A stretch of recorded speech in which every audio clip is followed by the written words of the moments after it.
An emotional surprise at halftime of tonight's Hayward girls basketball game. Check this out. Affectionately known as Scoop. Attention.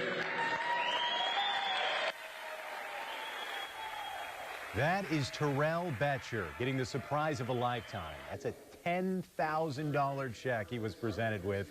The community raised that money to help support him after he was involved in a serious head-on crash. A car swerved into his lane back in December when he was on his way to photograph a nativity scene in Stone Lake, Wisconsin. While another person died in that crash, Betcher was hospitalized for some time.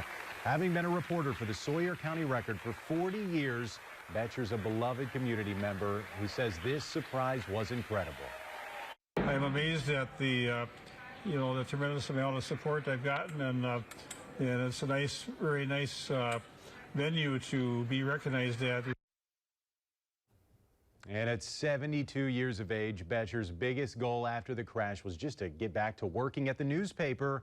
We're happy to report that Scoop, as he's fondly known, is back at it, telling stories about the community he loves. How about that for a surprise at tonight's game? That was just one of the games we were at tonight.